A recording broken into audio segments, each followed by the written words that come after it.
This is the Women Emerging Expedition podcast, so you can follow the ups and downs and the roundabouts of the expedition and play your part in them. 24 women started on the 28th of May 2022 on this virtual expedition that will take 9 months. We are women from across the world determined to find an approach to leadership that resonates with women.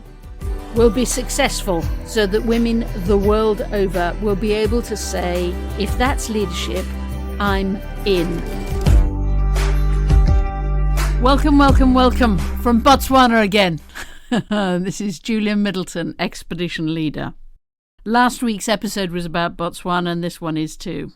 It's sort of the flip side of last week's episode, looking at the dance that women have to perform, even in an amazing place like Botswana, where there are so many amazing women leaders. Not surprising in a country where 82% of the families are single mothers, led by single women. That must catapult women into leadership. It's not surprising. So this is the flip side of last week's episode. It's also the sort of practical side of last week's episode, because here you're going to get two women who are going to give you the chapter and verse, the detail of their survival skills. Both of these episodes were made possible because of Rebecca, because she chose to gather some amazing women across Botswana and focus them on answering my question, which is, if the expedition is to resonate with women in Botswana, what must it address? And also, what must it not miss out? Rebecca, this is the second of the 2 episodes about Botswana that you have brought about by bringing so many of your friends together, and they have generously spoken to us. And last week, it was completely fascinating, and I began to really understand why you said the expedition up to now has not felt like home to me. And last week's episode helped me understand that a lot. This is, Botswana is a country where women lead, but there's an elegance to that leadership. Even if it's true, it's a very elegant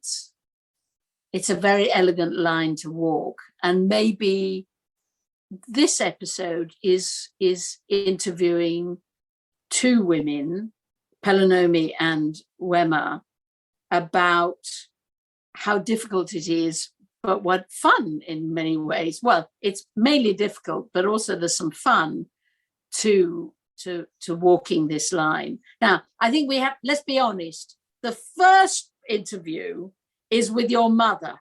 What's it like to interview your mother first? Gosh, that was the most frightening experience I can notch down for sure. I think it's because our characters are very similar. And I know her traits, and I know her little tics when she goes on, and I was like, okay, I can see this is going to go somewhere. So I was quite nervous, but also extremely proud, because there's no better person that I feel personally that could truly represent what I'm looking for, what I have been looking for in the expedition. Who better than the person who taught me who I am than her to be the person who would speak. As we're about to listen to this, I think the sense of jealousy that you would have a mother who's quite as extraordinary as this is overwhelming. And of course, she talks right through the interview as if this is in the past. But now she's launched herself into lots of new things. But that's not what this interview is about. This interview is about this really interesting concept that you can be a leader, but don't reveal that you have any power. That's fascinating.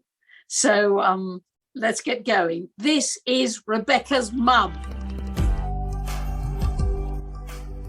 We the women, we got caught in the narrative that men do it better. They don't. They just happen to have, it is the power battle.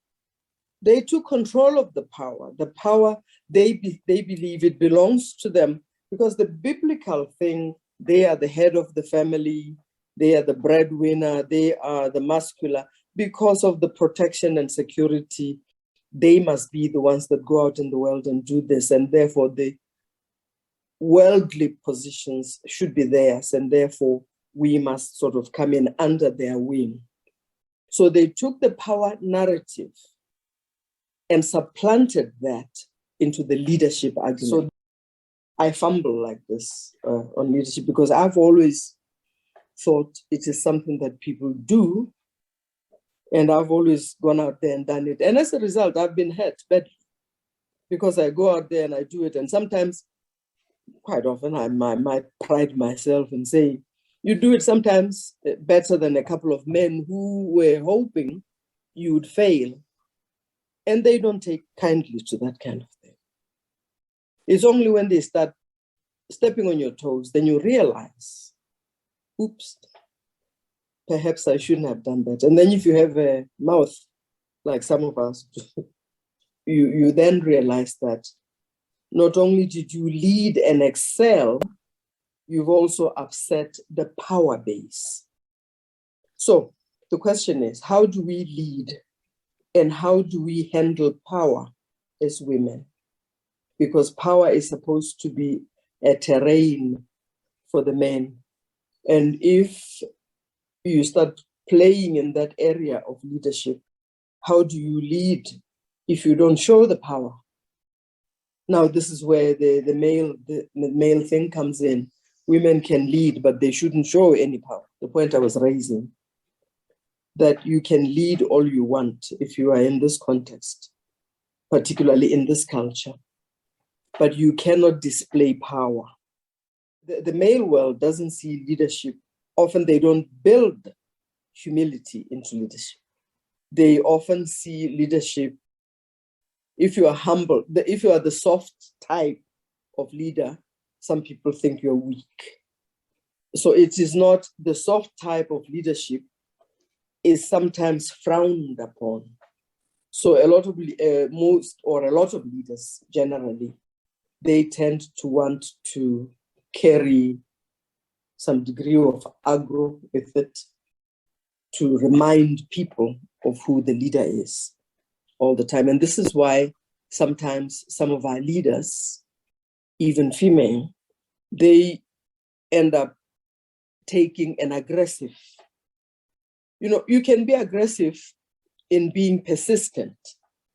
You can be aggressive in demanding certain standards, but aggressive, not brash. I don't know how you can be positive aggressive.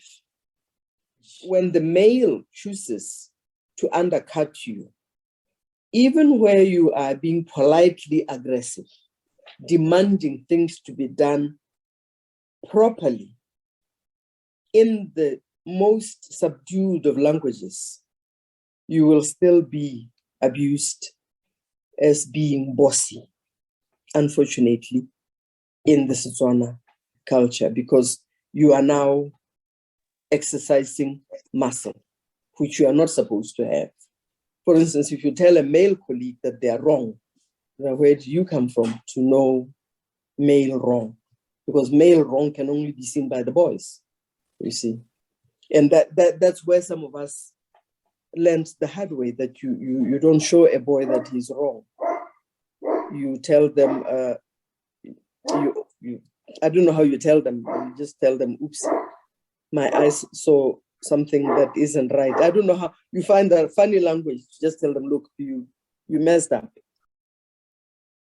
For instance, to not give an instruction to a man, that is just a cultural thing out there. Or even if you are to give an instruction to a man, your intonation of the instruction to take a certain form for you to remember that you are talking to a man. Pelonomi, give me an example of this. Because I recall my own in my own situation, when I was supervising male colleagues, where I would give an instruction and it would go ignored. They just wouldn't do it. And I would follow up and ask, may I please have the results of the instruction I gave? Oh, I see, you wanted it today. Then I said, yes, but I put a deadline on it. Oh, I see, I'm sorry, I forgot. And they would do that twice, thrice, until you raise your voice. And you can tell that it is clear. It's not that they didn't understand the instruction, they did, but they just wanted to see how far you would go. So you go through moments like that. It's more or less like you have to justify your existence, because if you don't push, they will just sit there and watch you fail. How did you do it? How have you managed all these 40 years and then still come out, I would say, on now, top? To answer the question, how have I survived? Very simply that I figured out much earlier on that as an individual, I have a mandate to perform. And I'm very clear about what I'm supposed to do. I believe in my capabilities on the mandate assigned to me. And I'm going to do it. And for as long as I know that I'm doing the right thing honestly, I'm not going to be deterred by criticism, which I know is based on things that have got nothing to do with the work that I do. I don't think there are people who have been investigated at work as many times as I have.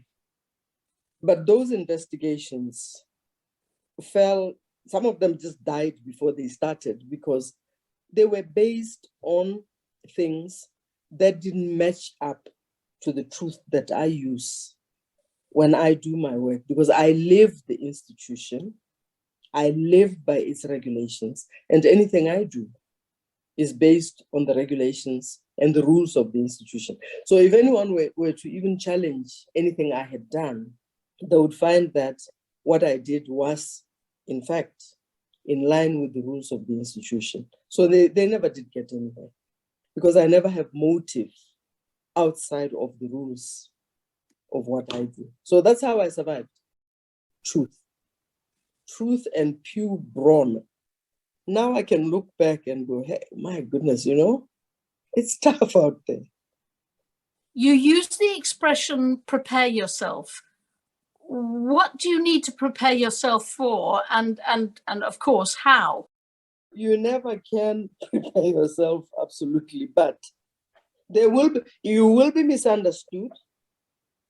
There will be backlash. People will retaliate. You will be called names. You will be labeled. There'll be all sorts of things. And as it happened, I was attacked even by fellow women. In fact, mostly by fellow women. The harshest attack came from women. So, and I wasn't surprised that for me, the attack, people were saying, isn't it surprising that it is women that are attacking you? And my reaction was, well, I don't think they are attacking me to defend the men. I think some of them are attacking me because maybe they would have liked to do what I'm doing, and I have moved quicker than they wanted to, or I beat them to something they had wished to do, or I've done something they wanted to do, but they were too scared to do. I don't know. There were all sorts of reasons.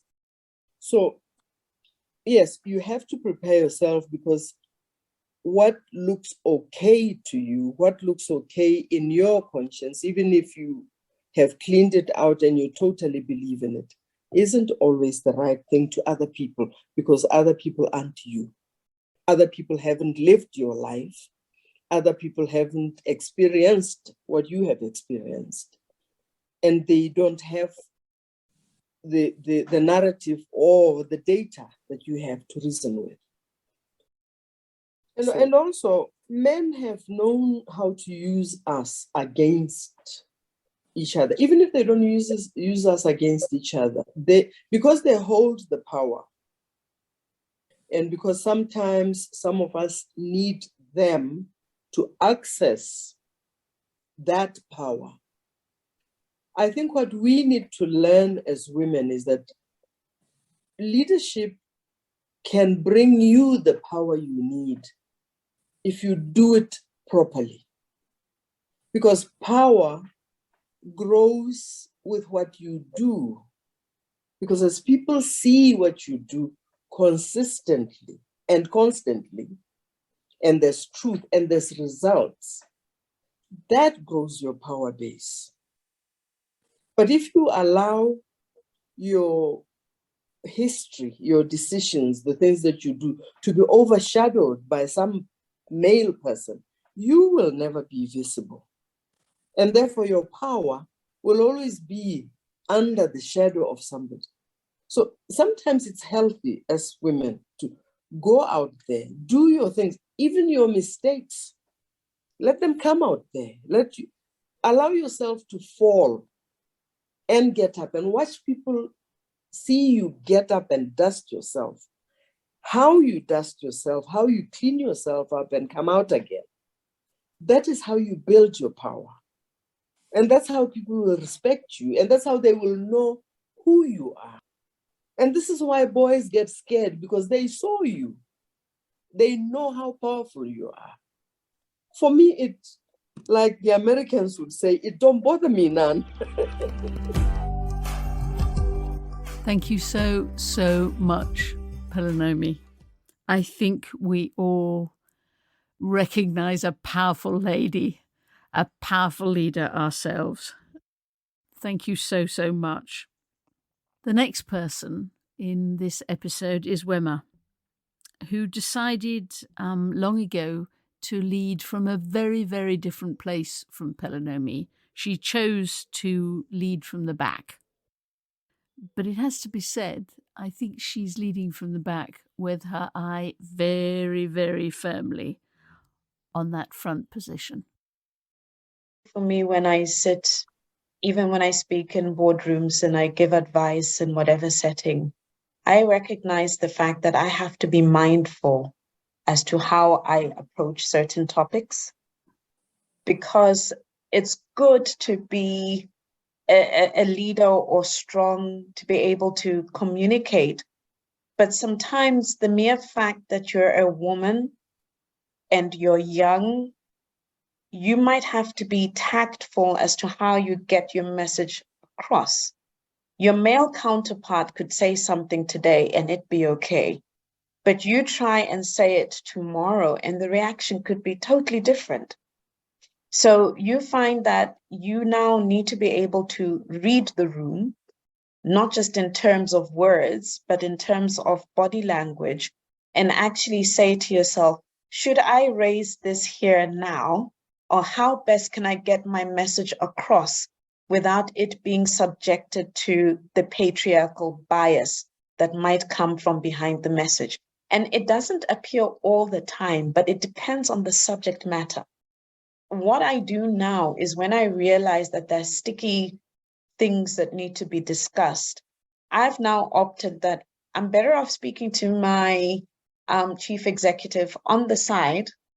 We have our discussion and I manage to get more things approved because he will then come and table it as though it's his own. So it's not me looking for glory that I made the decision or I advised him. I'm reaching my objective. I've decided sometimes it's good to lead from behind because you want the objective to be reached, as opposed to wanting to show that this was my idea, because there'll be the bias that, oh, it's her.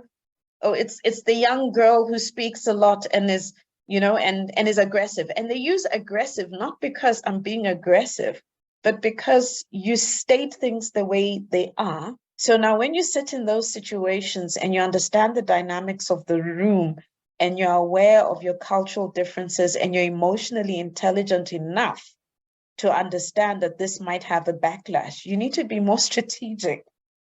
By colluding with it, are you living in the real world or are you perpetuating the old world? Well, let me answer that. You need to first understand the battle that you're in before you can prepare for the war that's going to come. The best way of succeeding sometimes is to take the Trojan horse. Fight from within the system. Because if you do not get close to those who are the real decision makers and influence that thinking without them realizing you're influencing their thinking, then you're not going anywhere. But this is not something that's going to happen overnight. But you do things, you get people to understand your thinking better. You're able to be a close advisor. You're able to then put programs and certain things in place for those who are coming behind you. And our population as well is more women than men. So to some extent, there is no option but to have women around the table, because the women, in terms of numbers, are also the voters. So what are you going to do? You'd put a few of them around the table as well, wouldn't you? So the question then becomes, as a woman, if you understand the paradigm in which you operate, how best do you make the system work for you so that you can make effective change? And effectively, that is the elegant dance. Should we have to do it? My answer is no. Do we have to do it? My answer is yes, if you want to effect change. Just explain for the people who are listening what the elegant dance is. The elegant dance is a few things. You need to be aware of issues. You need to be aware of those around the table. You need to be aware of nuances. You need to obviously be ahead of the pack. Don't get tired of reading and understanding and researching, because knowledge really is power. For you to speak around that table and for your voice to be heard, come from a place of authority. So as a woman undertaking that elegant dance, for you to be the best performer on that dance floor, you better have your facts up straight. You better know what you're talking about. There's no point in opening your mouth and not having something solid to say. So you need to be confident. You need to be assertive. You need to be knowledgeable. And you also need to be robust in your expression, because you can't go there and somebody says, "What do you mean?" And then you say, "No, it's okay." No, hold your ground. Be firm, but be polite. Be respectful. Don't forget about your culture.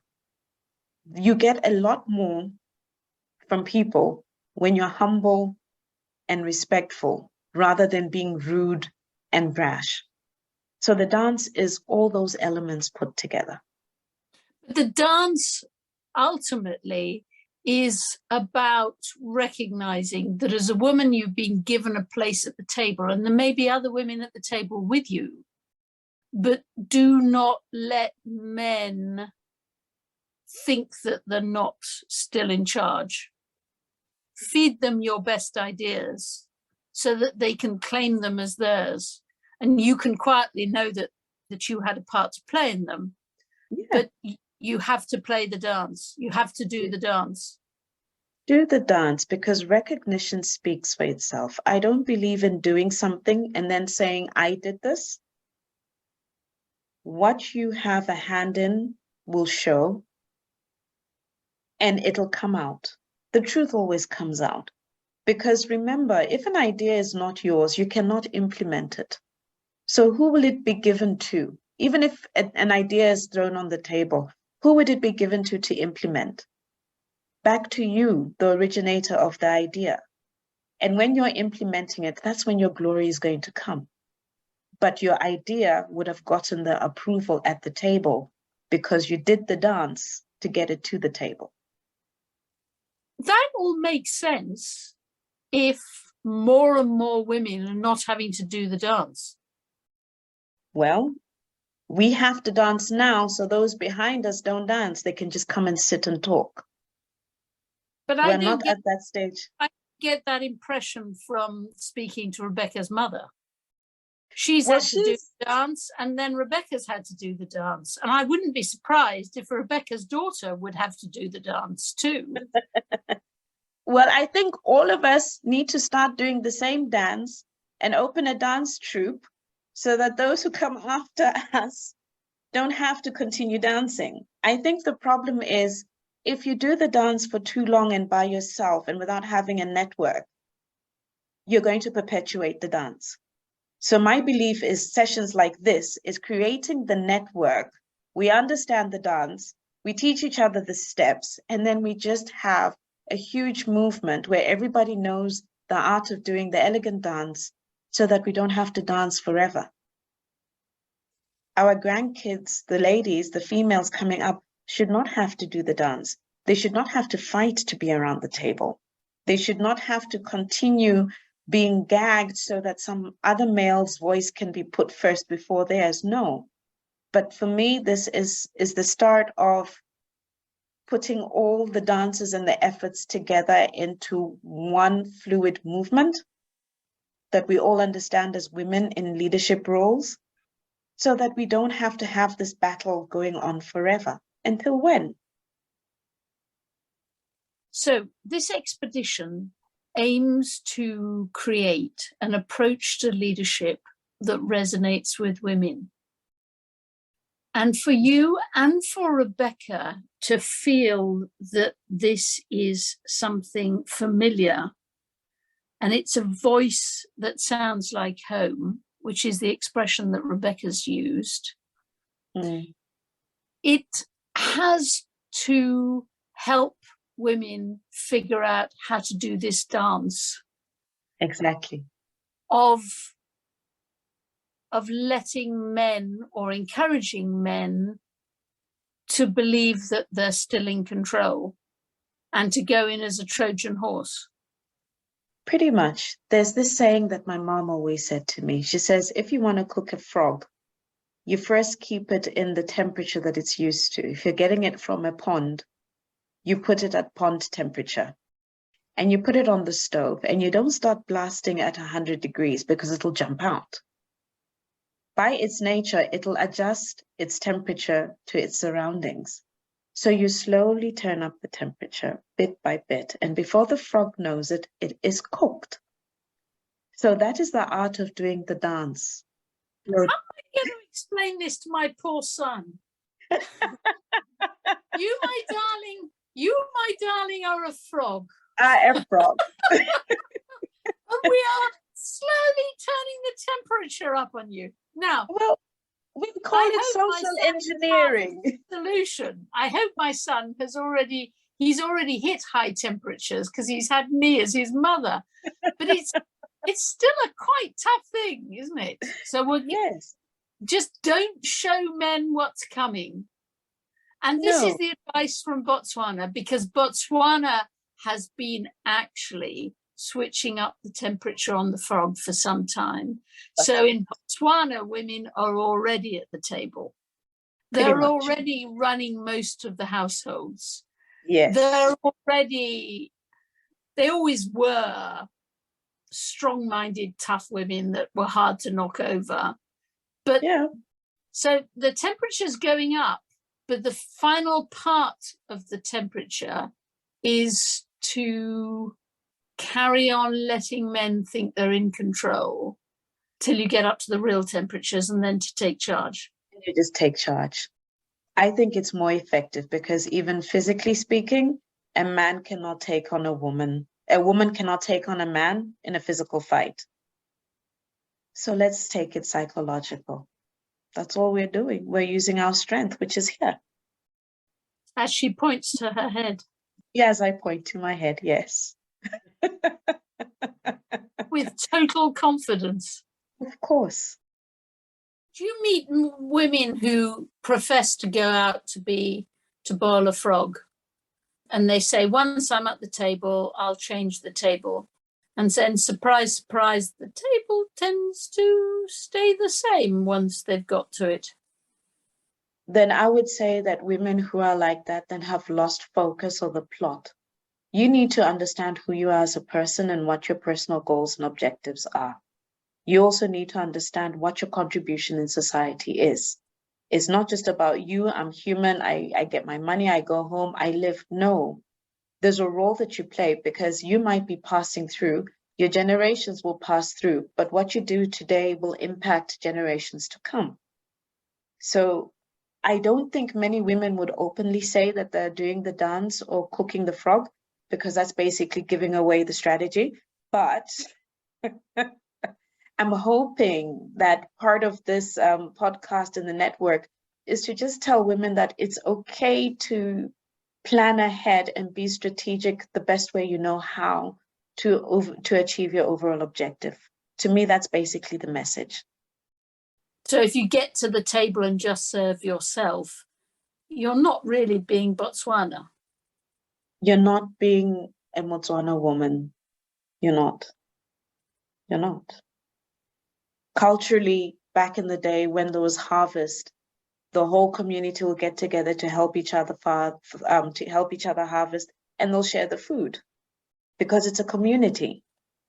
But I also believe that if we put too much capitalist tendencies into the way we live, we're going against our basic DNA as being Africans.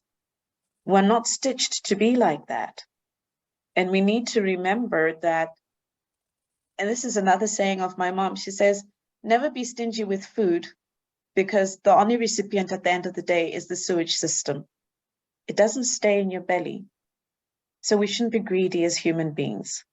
We should think of tomorrow, think of the future. And as women in leadership roles, we must instill the duty to bring up the communities. We must instill the duty to do what is good for the community, for the country, looking at the future and not just today and tomorrow. Because then we're going to dance. Yes, then we're starting to dance the dance more elegantly.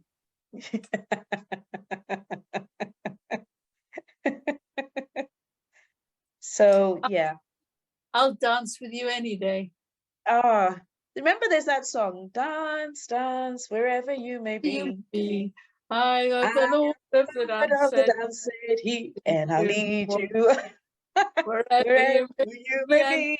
You're all in the In the dance, says he. We're just going to change it to she.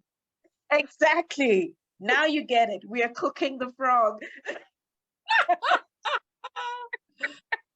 I love Botswana. So how about that? Pelonomi and Wema have challenged us, I think.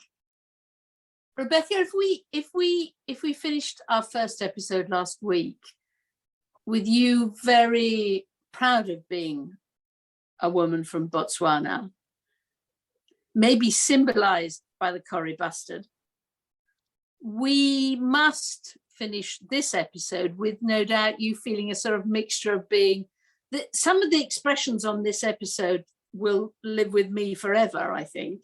But what are the ones that for you will sort of haunt you, and what are the ones that will inspire you? So throughout both of them, I had complete expressions of what?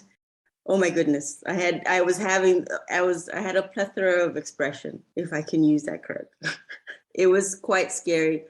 But at the same time, I'm like, why are you giving things away, Wema? That's our stuff.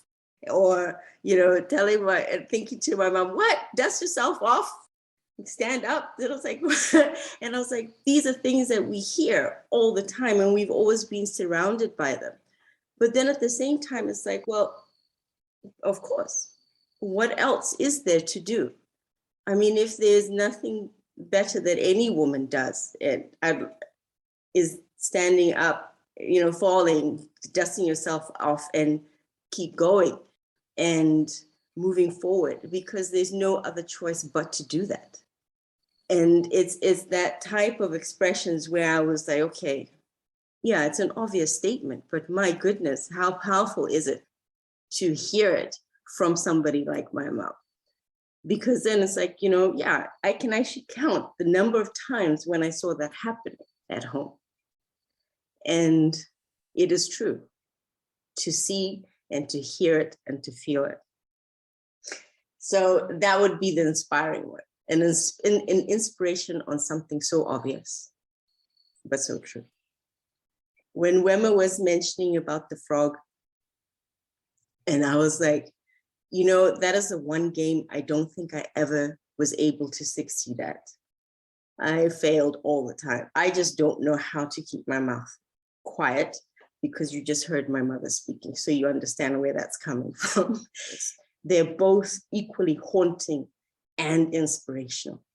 There's no two ways about it, that you can have the same feeling so close. That fine line is exactly that fine line. This is scary, but this is also, my goodness, I'm going and I'm part of this bus or this train or this engine. I'm part of it.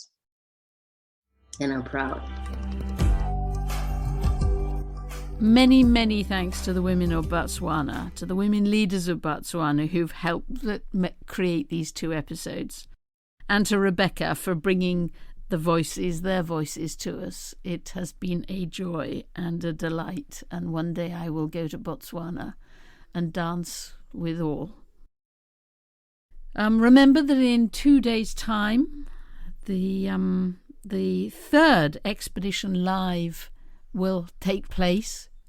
It's remember, this is when me and one member of the expedition just come on live on Twitter, on Facebook, on LinkedIn, and answer your questions and pick up your ideas and share our own thoughts. Just for about 40 minutes.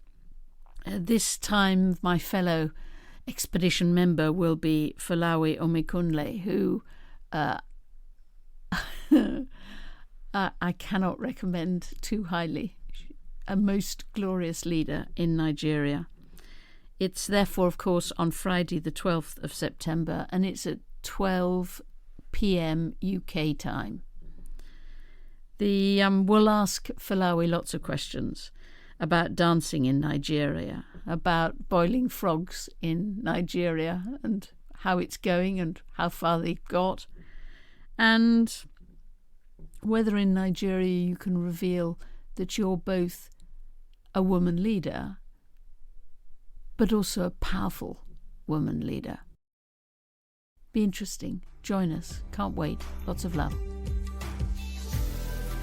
Thank you for listening to the podcast. We would love you to follow the expedition and provide your own stories and perspectives. You can do this by subscribing to this podcast and joining the Women Emerging group on LinkedIn, where you can have your say.